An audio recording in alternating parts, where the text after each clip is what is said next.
Okay, so yeah, welcome to a brand new project on the channel. This is a 1992 Suzuki GSXR1100. And I have to say, I'm really developing a liking for this year. GSXR1100, just everything about it. It's just brute of a bike, crazy livery. Suzuki were, I don't know what they were smoking during these years, kind of 91, 2, 3, and 4, but they came up with some crazy color schemes and decal kits and livery, but just fantastic. I mean, what a piece of iconic motorcycle history we have here. Very original bike. I would say it's one of the most original GSXRs that I've seen from this era. As we know, a lot of these bikes were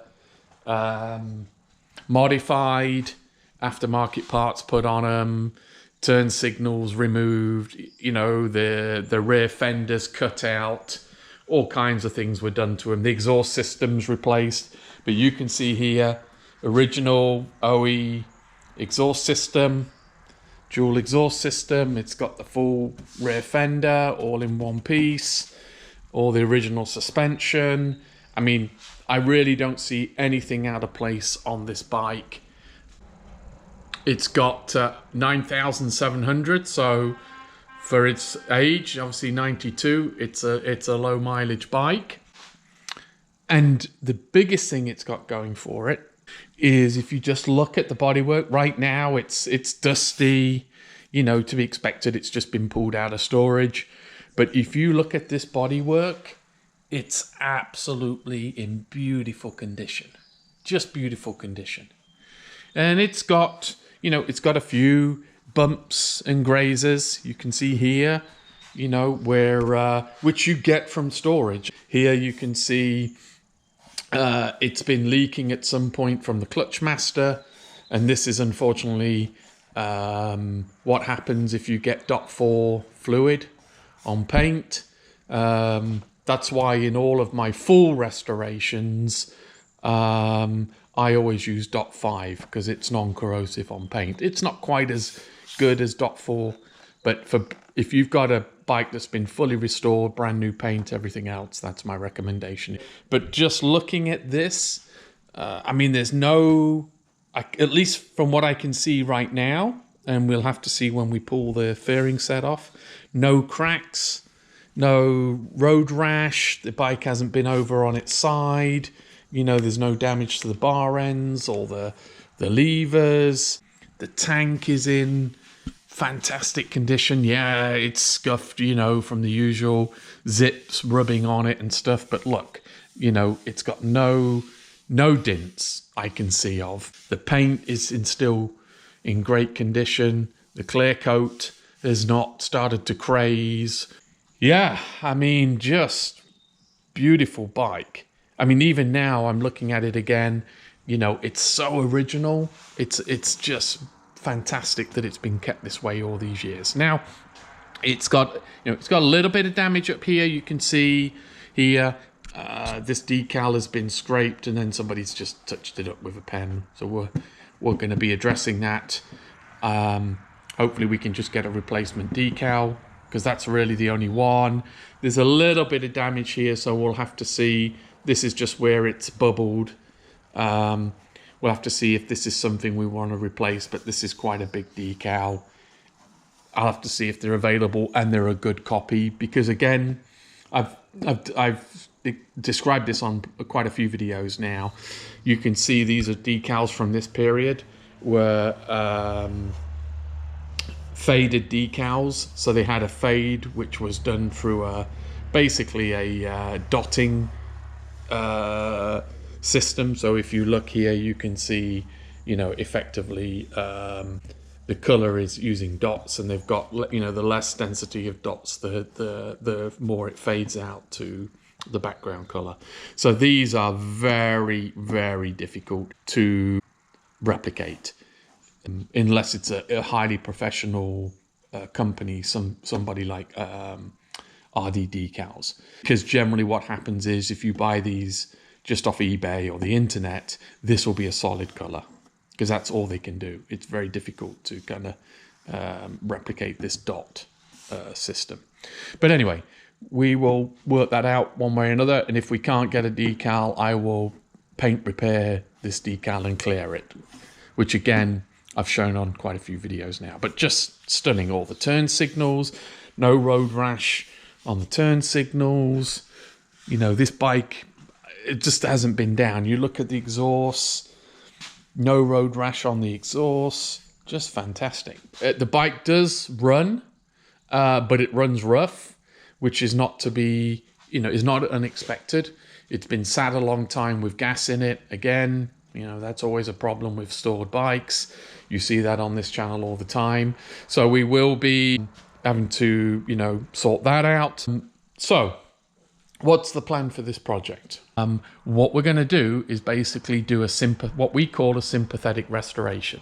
What that means is we're going to keep this bike as original as we possibly can. The original paint, decals, where possible, the original finishes.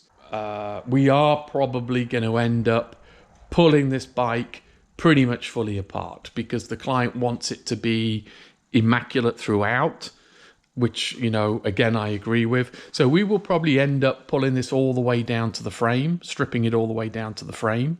There's some other reasons I want to do that as well. As we kind of start to strip it down, I'm sure we're going to find some things that need to be addressed. We'll have to pull the carbs off, completely refresh the carbs, and I might even consider sticking in, if I can find one, a stage 1 kit, because these bikes always respond well to a stage 1 upgrade kit for the carbs. But you can see it suffered just from being sat with, you know, moisture in a high moisture environment. So the anodizing, or the clear coat, this looks to be a clear coat on here, is damaged. It's got water under it. So we're going to have to strip all these parts back to their original metal finish, and then either anodize them or clear coat them. We'll decide. Unfortunately, the frame is in beautiful condition. It's not got any dings, scratches. It's not been polished, but it is also showing some signs of, and this is anodized, this frame, it's showing some signs of moisture ingress under the anodizing, and you can see that here, which is unfortunate, because to address this is going to be quite a bit of work. But what we may, you know, we'll probably end up having to remove the original anodizing, address any pitting that might be under that in the aluminium. So we'll dress the aluminium back up so we get rid of any pitting, and then either re-anodize this frame, or we may Cerakote clear coat it, which is, to be honest with you now, I tend to lean more towards that finish rather than anodizing.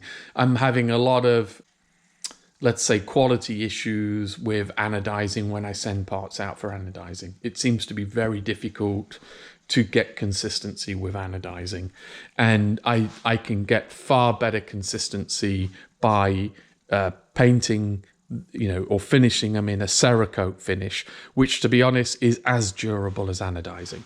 And, you know, Cerakote now, there's all kind of finishes, all kind of different clear coats that mimic anodizing. So I think that'll be probably the direction I go in on this and future projects. Again, we've got moisture damage to these anodized aluminium components, so same thing, strip the anodizing, and we're probably going to Cerakote those. The whole clutch, hydraulic clutch system, the masters will have to be all rebuilt and cleaned. And if you can see here, there's sun damage, and also it's been attacked by the fluid on the inside, so the windows yellowed. I've got replacement windows. We're going to put new windows in those. That one. Brake master will be similar. It doesn't look as bad as the clutch, because maybe it's had a service at some point in its life, but we're going to go through, completely service the brake system, all new kits, seal kits. We will probably end up having to repaint these masters, because they're pretty badly damaged. Switchgear is nice, just needs I don't think we're going to have to do anything major with the switchgear. Just needs a clean, and we're going to be good to go there. And then the other thing is fasteners. So if you go around, you can see here the chrome adjuster is rusted. We've got a lot of fasteners here. You can see this would have been probably clear zinc. That's all been destroyed. You can see here as well, look, the rear bracket, you know, there's starting to be some oxidization there. I can see on the rear subframe as well. They'll all be repainted. I would say most of the black metal components we will refinish, because they're all going to be faded or they're going to be corroded like this. It's surface, it's not major, but we will Cerakote all of these a nice satin black to match the original factory. You can see here there's some damage down here, probably again from fluid leaking from the clutch hose. But in general, it's all mainly refinishing work. You can see the seat's good condition, although it's actually kind of it's come away from the foam here. We might replace that. And then for sure you can see there's quite a bit of damage to the butt pad. So either we'll try to find a new old stock butt pad, or I will get that recovered. Obviously we'll go through as well, change all the fluids. Hopefully we're going to have an easier go of things on this than we have on the last few bikes regarding the cooling system, the fuel system. I think since the bike runs, probably the fuel system is pretty good. I haven't looked in the tank yet. And it's really just the finishing. Again, the steering damper here is oxidized. We'll paint this, or you will replate all these fittings. All the fasteners on this bike are going to get replated. We've got some damage to here, quite a bit of damage actually. So I'll either look for some new old stock. If not, I can refinish these. But what I'll probably end up having to do then is paint these. These are just raw plastic. It's unlikely I can bring this back because the gouges are just too deep on there. But we'll see. We'll work that out. Wheels, again, brakes we'll work out. They're for sure going to have to be flushed. New seals, you know, probably new set of pads in there. Brake discs look okay. I don't think we need to get those resurfaced, but we'll see. It's not too expensive, so it might just be worth it. The forks, given how long this has been sat in storage, probably the best thing to do is just replace the seals. We're going to have to take the forks out anyway because this is going to have to be refinished. The lower it's got quite a bit of damage, oxidization, damage to the paint. So we will repaint these. And the wheels for sure need to be repainted. The front one at least, and I think looking at it, the back one as well is pretty faded. But you can see here a lot of damage around the rim of the wheel. So that'll be repainted. Yeah, that's really it. The screen has gone yellow, not unusual. I think we're going to be able to save this screen now, and we will cut that back and then polish it. And hopefully we can get rid of a lot of the yellowing of the screen there. Yeah, and that's really it. Obviously, next step will be start stripping the bike down. I'm sure we'll find some more things as we dive into it and get deeper into the bike. We'll make a note of all those. Obviously, we'll be taking plenty of photographs. We will do a video series on this. So, yeah, keep an eye out for the first video that'll be coming out on this. And enjoy the series. To ensure you do not miss the next video on this amazing bike, please subscribe to the channel and hit the notification bell.